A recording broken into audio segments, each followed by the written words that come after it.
Right. Hello, everybody. My name is Lucian, and this is monitoring CloudStack. A few months ago, with Yvette's help, we did a poll on the mailing list, asking what people are using to, monitor the CloudStack environment. And yeah, we found quite a few use different solutions, but out of all of these, there were two that really, stuck out. One was Zabbix, and the other one was Prometheus. So this is kind of what I expected as well. And as such, I started, diving a little bit deeper in these two solutions. If you are not familiar with Zabbix or Prometheus, this is a really short intro on both of them. So Prometheus is kind of a new tool for monitoring various things. It's free in both speech and beer. It's quite fast, and it comes with a really nice query language, which is called PromQL.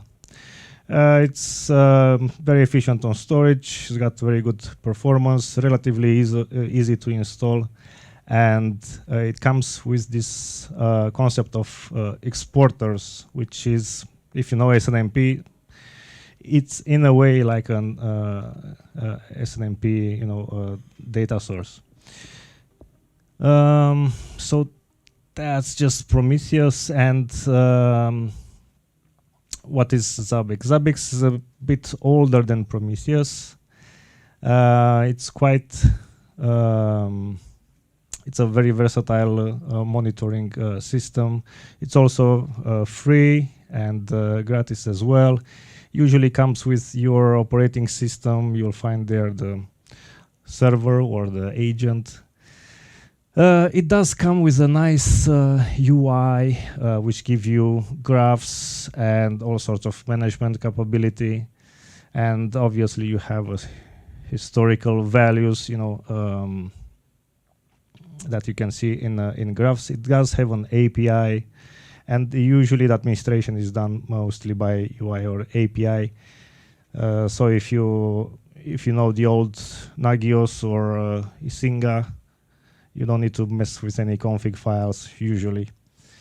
What I've discovered using these two solutions was at least Zabbix is incredibly flexible and configurable. You can basically monitor anything, and you can define your own custom commands, discovery rules, and so on. It also has a really nice alerting and actions capability, which is tiered, so you can have, based on certain triggers, you can have Zabbix try to email you, phone you, whatever, alert you on Slack, on Teams, and so on. Then if there's no correction in the service problem, you can also define actions. For example, you can enable some automation to go and reboot a VM or a dedicated server or restart a service somewhere. So it's extremely flexible, so you can leave it semi-automated to do its stuff. Out of the box, it supports a lot of stuff. I mean, I didn't find anything that I needed to work with, and it didn't already have support for. But aside the usual suspects, you can also find all sorts of templates. They have a community repository for just monitoring extra stuff. But out of the box, it will monitor. It can monitor switches, routers, MikroTik devices, vCenters. It's got low-level discovery for VMware VMs. SNMP, obviously, it can interact with APMIs and reboot servers. It can monitor a range of storage array from FreeNAS to EMC and so on. And importantly for our presentation today, it can use Prometheus exporters data, and based on that, it can analyze it, and you can add items and triggers with it. So why really use the two solutions? In my opinion, looking at what the community feedback was, I don't think any one of them on its own can cover, the full spectrum of the infrastructure that we would need. But I found that together they can be a brilliant solution. Of course, the cons to this are that there is a learning curve involved. Why I did say installation is simple, and it is, once you get into the meat of it, it starts to get more complicated. However, that said, it's well worth investing the time, because then you will be rewarded with a lot of capabilities. Quick screenshot. This is the current Zabbix dashboard. It's a default, more or less, configuration. This is how it looks. A bunch of information there. Of course, there is nothing wrong in that screenshot, so you wouldn't see problems there. And in terms of Prometheus, quick screenshot of their dashboard, which is much more minimal than Zabbix, but of course it's very configurable. Here, for example, we are listing the running VMs in CloudStack. You can see there CloudStack VMs total. That's the query with the filter equals running. So that in this particular case, we have just 4 VMs running, having started the 4th VM just recently. Of course, this is a screenshot took a long time ago. Okay, so let's talk a bit more generic about monitoring CloudStack. So if you want to monitor the management server with Zabbix, you have quite a few options.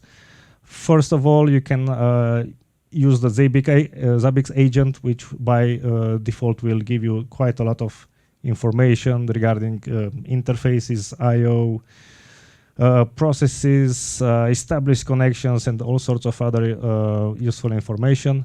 Or you can configure SNMP and use SNMP for that.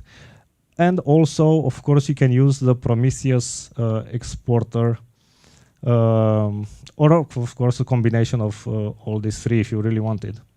In terms of Java internals, I've discovered that Zabbix can also connect to the JVM running CloudStack by using the Java management extensions, or JMX for short. It's got a template for that, and by employing that, you can find out quite a bit of information, such as class count, heap memory committed, thread count, and many others. One thing that I didn't manage to get monitored, or at least for now, but I will try, is the number of database connection that CloudStack does. That would have been really interesting to have. It's not supported by the template out of the box. But yeah, still loads of very nice information. In terms of the Java management extensions, the JMX, this is how, once you've added the CloudStack JMX to your Zabbix, this is a bunch of items that you will get. This is just what was captured in the screenshot, but there is quite a bit more there. If you wanted to monitor the CloudStack JMX in Zabbix, you will need to change a few things though. So for example, we have that file, the etc default CloudStack management, which defines the various Java JVM parameters that you want Cloustack to start, such as memory allocation and so on. Anyway, in order to use JMX, you need to add a few lines, those there, so that JMX will actually expose the information over TCP, and then you can take it into account with Zabbix.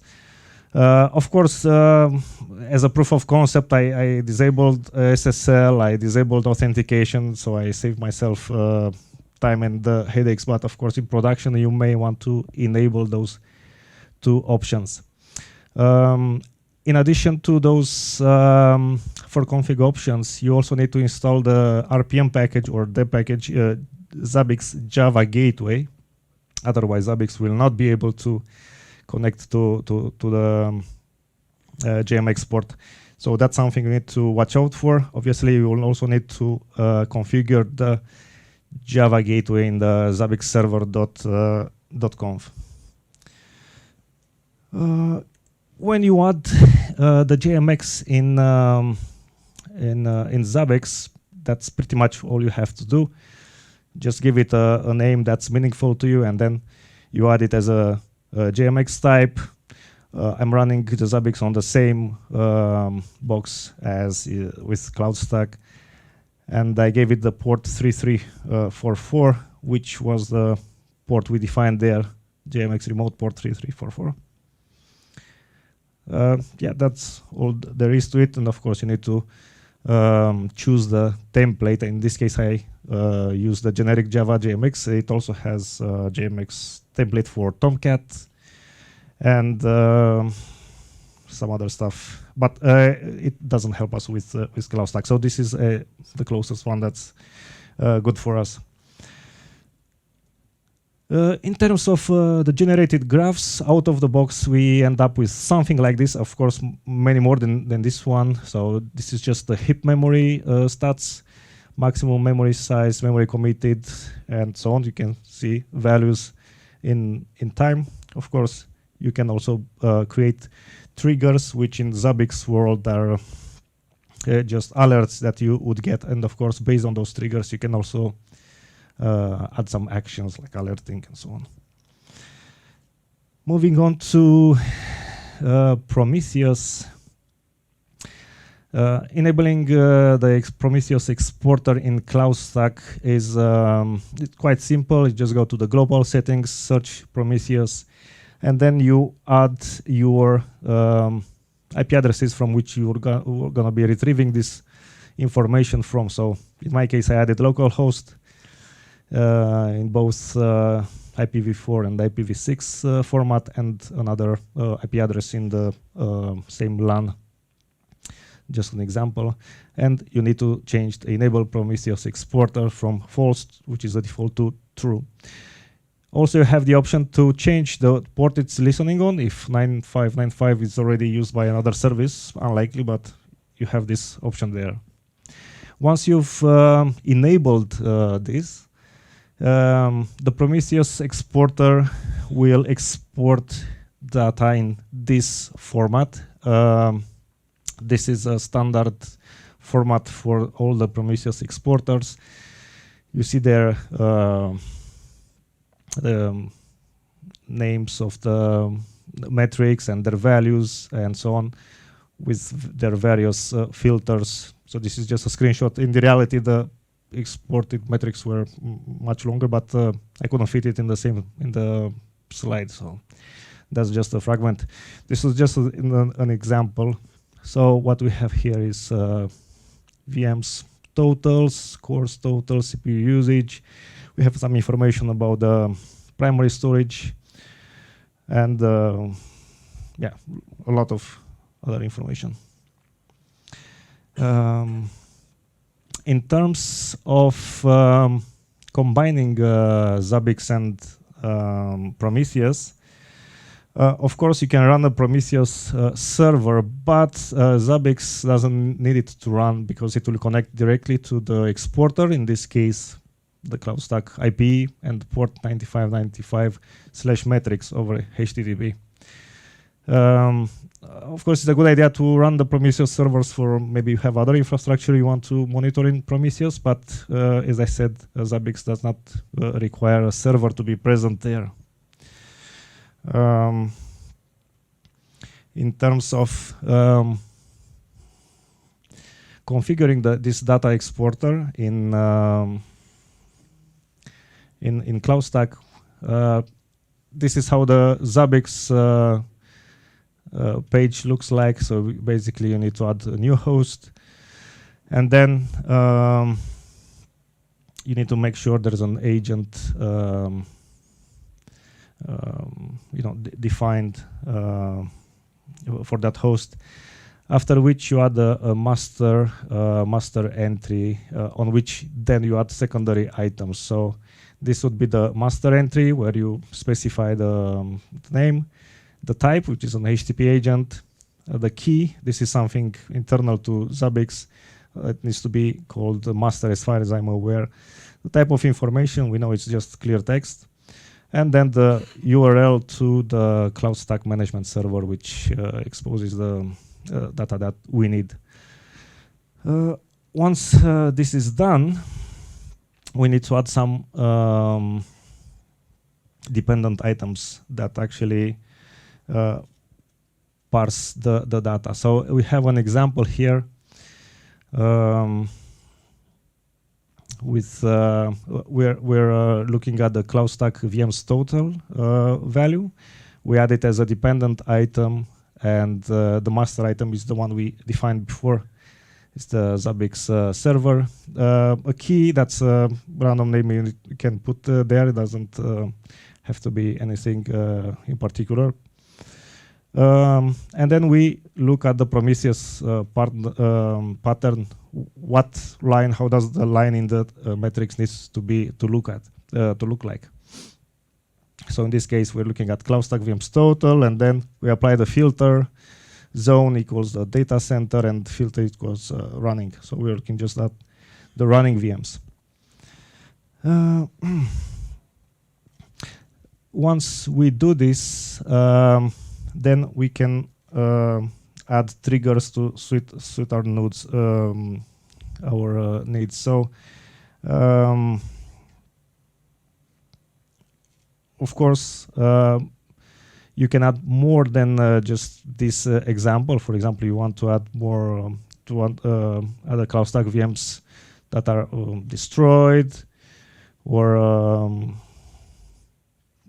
don't know, stopped, and so on. Let's try to do a demo and look at CloudStack VM triggers. 1 second. Okay.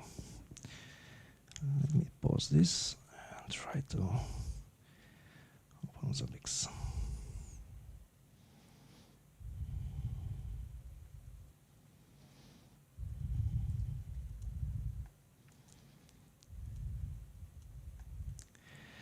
Okay. Let me move this on the screen. It's not visible. 1 second.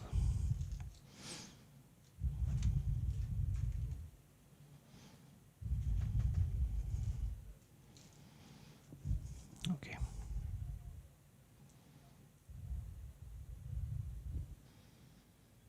Okay, so we have a standard Zabbix installation here. I've already defined some hosts. We can see them here. We have 2 VMs in local CloudStack installation, which is here. We have our 2 VMs. All right, they're both running on these IPs.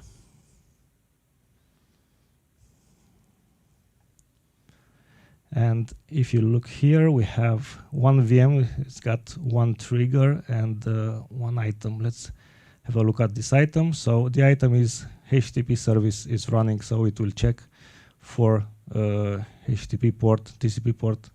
It's a simple check. and the trigger is if the HTTP servers is down, it will trigger an alert. So the other one has a few more. It's got 3 items based on the ICMP ping template. I didn't say what the templates are. In Zabbix, templates are predefined set of items, triggers, rules, macros, and so on that enable you to quickly add a set of monitoring context to a host. So you don't have to add ICMP separately or have to define for each and every host all this, for example. Let's look at the triggers. The triggers that come with this template are the ping loss, ping response time, if it's too high, if you have loss of ping, or if it's not available at all. In addition to these triggers, I've also added a trigger of my own. It's called no ping hostname. And what this means is that it triggers,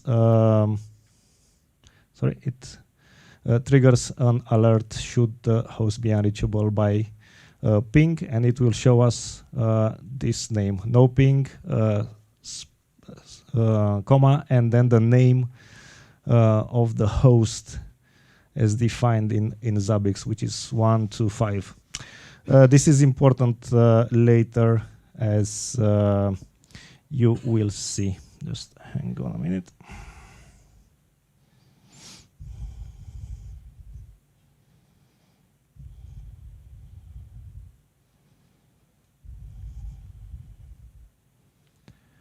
Okay.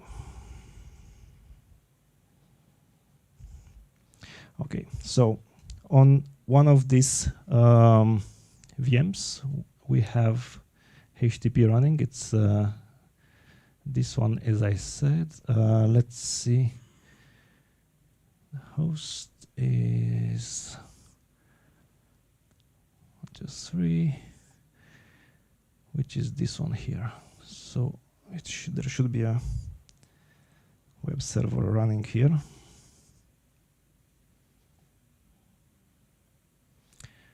Why isn't it?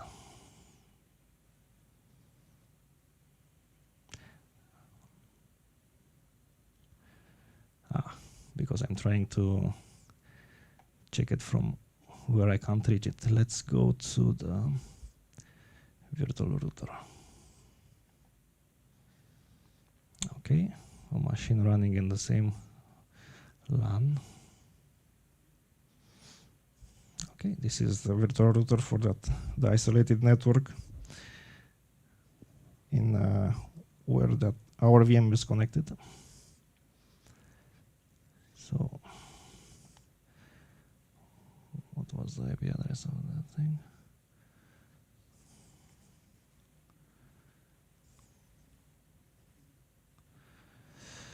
Then 11106. Okay.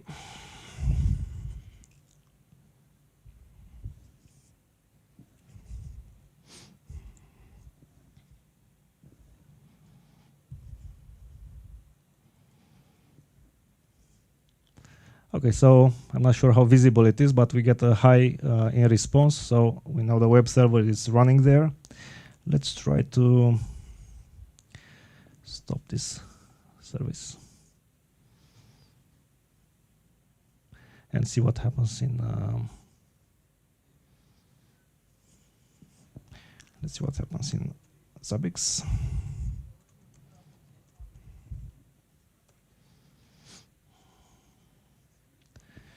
So our curl command should fail now, indeed. And shortly, we should get some sort of alert in Zabbix. It's usually quite quick to pick up events. Okay, it's already detected. The HTTP service is down. We can either acknowledge this or ignore it. Depends what your procedure is for such events in your company or how you want to deal with them.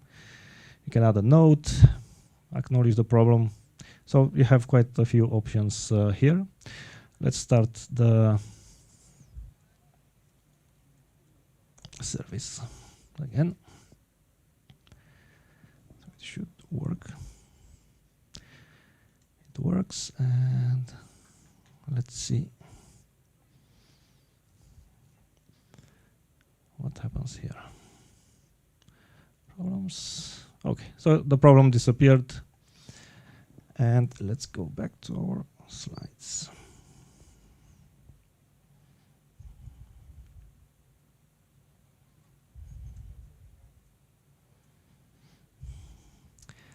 Okay.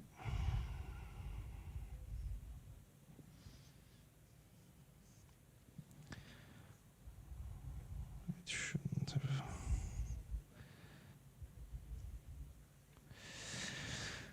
Okay. So we looked at the CloudStack VM triggers, and I think we should have done a bit more. Apologies. So I think we defined a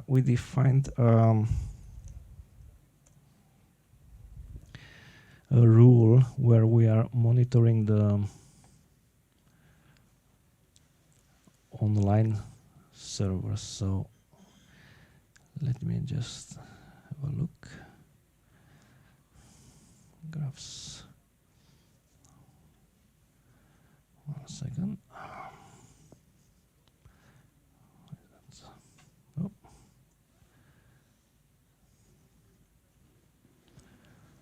Okay. Items.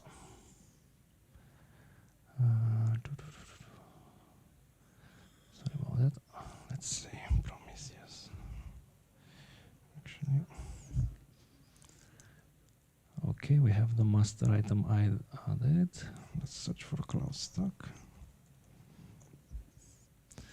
Okay, so I have before this demo, I've added a few sub items here, and we're monitoring the destroyed VMs, the VMs total in error state, and VMs total in running state. This might seem like a silly thing to do. I mean, why would you be interested in having triggers for the running VMs? But if you run a public cloud, you might want to see when you have a surge of new VMs being created or a surge of a lot of VMs being deleted. There could be maybe abuse going on, or it could be nothing. But of course, maybe you want to keep a an eye on all of this. So let's try to create a lot of VMs and see if CloudStack will pick up on them. I'm just gonna run a lot of deploy virtual machine commands in CloudMonkey, which you don't see there. So I'm just gonna create quite a few VMs.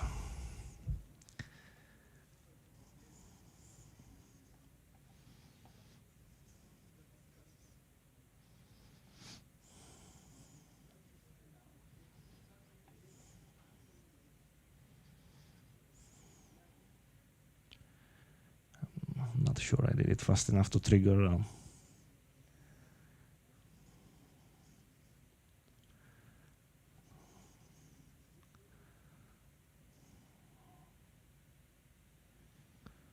Okay.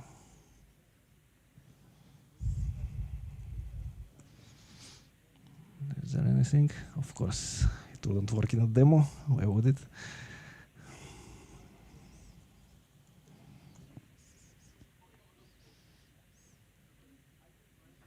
Okay, we finally get an alert. It's about, well, I call it a bit silly, clean CloudStack VMs too many. Anyway, what's important is that we have now an alert that quite a few VMs were created suddenly. How I did this, it took a bit of searching, but it's quite amazing. Zabbix allows you to do this. So if we search by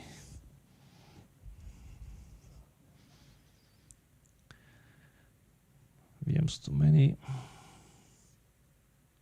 So this is how I did it. Basically, you add an expression to calculate the values that Zabbix gets from Prometheus, and it looks like at the last value. So you say you have 5 VMs running, and then it checks against the previous value, which could have been something else, and if it's more than 50%, then it triggers that alert. Similarly, I have added VMs too many destroyed, and if the number of running VMs is 20% smaller than the previous values, meaning a lot of VMs have been deleted, it should also trigger an alert. So let's try to delete these VMs here. Oh, I created quite a few. All right, so let's kill all of them except the ones that I need in the demo, which is this one and this one. Okay.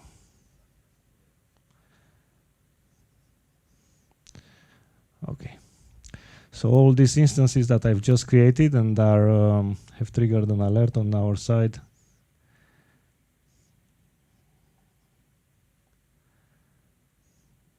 Should get deleted now, and it should trigger an alert. So let's see.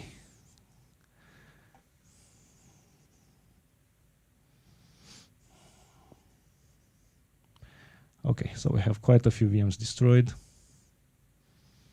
and not running. And we have CloudStack VMs destroyed. Okay, we have also a trigger based on VM destroyed and VMs, so too few VMs. So the number of VMs running now is at least 20% smaller than the number of VMs running previously.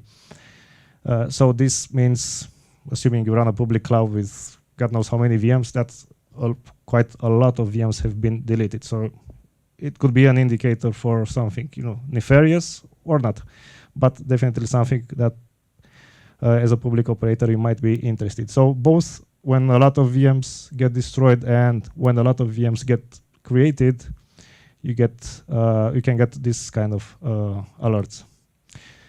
Okay, we can ignore this for now and move on with the presentation.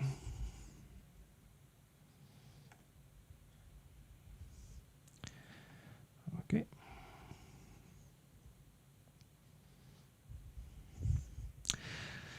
All right, so we saw how, for example, a public cloud operator could use Zabbix to get some sort of insight into what's going on in their cloud. Not only by means of keeping an eye on resources used, but also on the number of VMs. And something that I did not cover is that based on one of the triggers I created there, you also get an alert when a VM gets into error state, which can be very important because maybe a customer wants to deploy a VM, goes into error state for whatever reason, you run out of space on your storage or run out of some other resource. So you instantly get an alert when a VM fails to deploy. One of the other really nice things about Zabbix, and which is in particular useful for CloudStack users, is that you can use proxies. So what you could do, for example, in an isolated network is either install the Zabbix proxy, which is a separate package. You just install the Zabbix proxy and configure it, or install the Zabbix proxy in a VM in the same network with the VMs you want to monitor, and then keep an eye on your VMs that way via this proxy, because otherwise, obviously, if you have a remote Zabbix somewhere, it can't pick into that isolated network without doing other configurations, such as some sort of VPN or private gateway or so on. So this is one way, simple way that you can keep an eye on VMs behind an isolated network without having to manage firewall rules and so on. So as I said, you can either do it on the virtual router or do it in a VM in the same isolated network with your other VMs that you want to monitor. Luckily, the Zabbix proxy can use a remote database, or it can also use a local SQLite database, meaning it's quite lightweight and it will not take a lot of resources on the virtual router. Of course, if you want to monitor with it 1,000 VMs, it will require more resources, in which case you should really upgrade the virtual router to a better offering. One key thing in this example is that the proxy needs to be configured in active mode. What this means is that it's the proxy that's connecting to the Zabbix server and not vice versa. Vice versa wouldn't be possible, of course, because there's a firewall, the virtual router, between the Zabbix server and your VMs. So this connection needs to be initiated from behind the virtual router or from the virtual router. So I think that's a great way to do monitoring for VMs behind the virtual router, behind the firewall, which I haven't seen with other projects such as Nagios or Isinga or some other. I'm not saying it's not possible. I just couldn't, find it quite quickly. Okay. So in this case, we have a screenshot here of said virtual router, which is running the Zabbix proxy, and this screenshot is from the Zabbix administration proxy section, and you can see the Zabbix running on a router 4 is enabled, is on. It was last seen reporting data 5 seconds ago. It's got 2 hosts that it's monitoring, those 2 there at the end, and item counts and other information about the items and the triggers that it's keeping tabs on. This is a simple diagram of what I've just described. So as I said, you have your virtual machine. Behind that virtual router is firewalled, it's not accessible, and you have that Zabbix proxy running on the virtual router who can check on the virtual machine. The checks obviously can be whatever you want. It can check TCP ports, ping. You can install Zabbix agent on the virtual machine and get a whole lot of data from there. And then it's transmitting the data to the Zabbix server. Again, as I mentioned, you don't need to install the Zabbix proxy on the virtual router because there are occasions where maybe you're not the operator, you don't have access to the virtual router.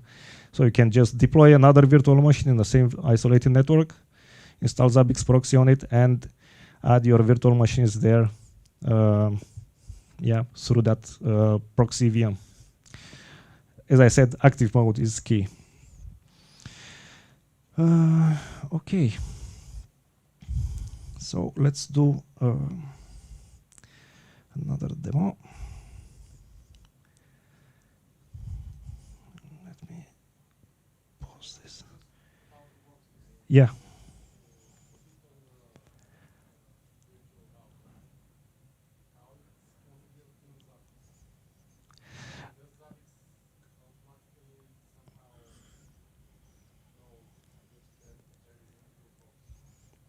You need to register the proxy. So the question is, how is Zabbix server aware of the proxy? Yeah. You need to add, so Zabbix server doesn't just automatically know about these proxies. You need to add them, define them in Zabbix. There's a configuration there. I'm gonna show it to you now, and you need to define it there.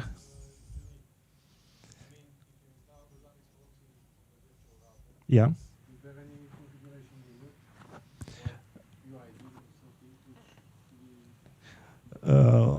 you're interested in the configuration that you need to do on the Zabbix proxy itself or on the server side?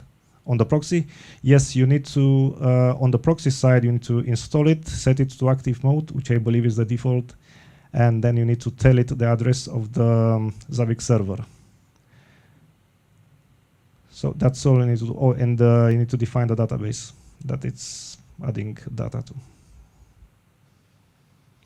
And then, yeah, together with this, it will connect to the Zabbix server and send the data. Let's have a look. This is okay. So the proxies, I think, are here. No, it's in the configuration. Proxies, administration proxies. So this is how I've added it. You have a button here, create proxy, and it's just asking the proxy name and the proxy address. I believe the name needs to be the same as the host name of the proxy. I'm not entirely certain. If you want to enable encryption, you have a few options here. I didn't bother in this case, being just a proof of concept. And if we look at this other one, yeah, this is it. So it's quite simple, and I specified here that is active proxy. Anyway, so I believe I've already demoed our alerting system. When I stopped the HTTPD server, we got an alert here. Let's try to move on with this. Okay. So Zabbix has another really nice feature which is called actions. So based on triggers, you can define certain actions, and this is what I said that you can have Zabbix send an email and then take some actions. So you can, for example, set it to send an email to the administrators, and how long do you want that step to last? I put 60 seconds here for just proof of concept, but it can be 1 hour, and if in 1 hour nothing happens, then the state doesn't change, the trigger is still present, then you can run some commands in this case and try to reboot the VM or the service or pretty much anything really. And then once the host has recovered, the trigger has gone away, you again get an email saying that, okay, the problem is sorted. So basically you can enable some sort of self-healing if you want to take the chance to let Zabbix run automation and scripts in your infrastructure. So let's do a small demo on this. Okay, so I have my host here. I think this one. The items, the triggers. Okay, I have defined the new trigger here, and if there is no ping, this trigger called no ping hostname will act. And let's try to bring down the network in this VM. Oh, sorry, what? 125 was it? 1 second.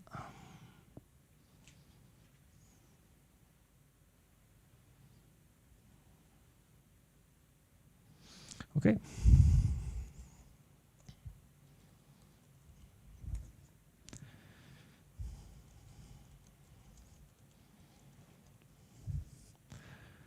Okay, so the network is down.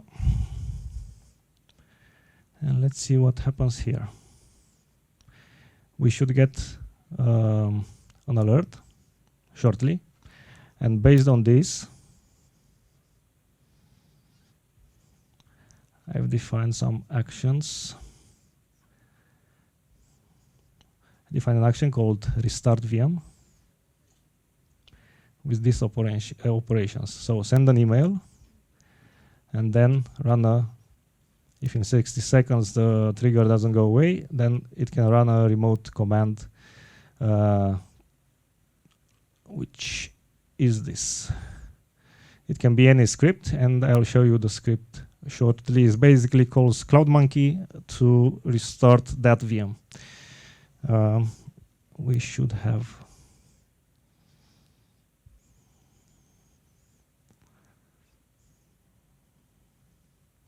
Okay, so it's triggered. It said actions. Action 1 was done already, and soon we should see that this VM gets rebooted.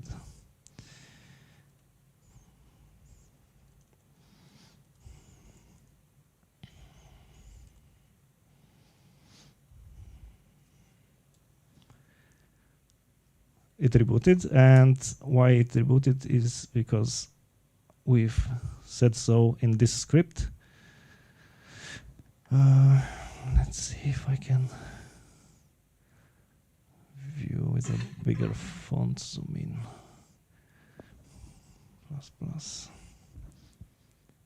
Okay, so that action will call this script on the Zabbix server, because that is how the action is defined, and basically calls the script, and then as a parameter it's the trigger name, which is no ping, comma, and the name of the host. And what we do here is basically take the name, the i25VM or whatever it was, from the trigger name, which we know is the name of our virtual machine, and we know it's unique because in CloudStack these are unique strings per VM, and they do not repeat even if you destroy the machine. Once we've obtained that with just some grepping and AWK and so on, we find out the ID of the instance ID of that VM, and then we just call CloudMonkey and say, CloudMonkey reboot that virtual machine. Of course, I added some blogging for my debugging, but basically, I mean, with just such a simple script, I can see the possibilities here. This is very, basic and proof of concept, but you could run all sorts of things here, call Ansible scripts, and so on. Let's see what happened.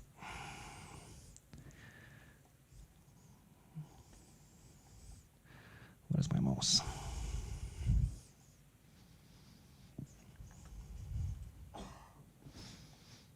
Okay, in the meantime, our VM booted back, and it disappeared from here. One thing I didn't do is show you. I'm not sure what's going on here. Why I can no longer.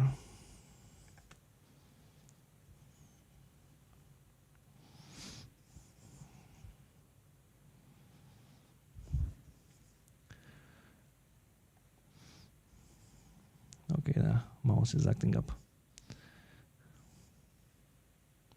And it's frozen. Oops, sorry about this.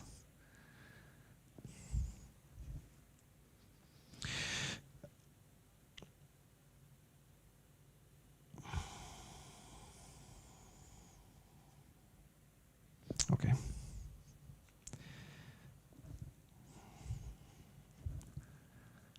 Let's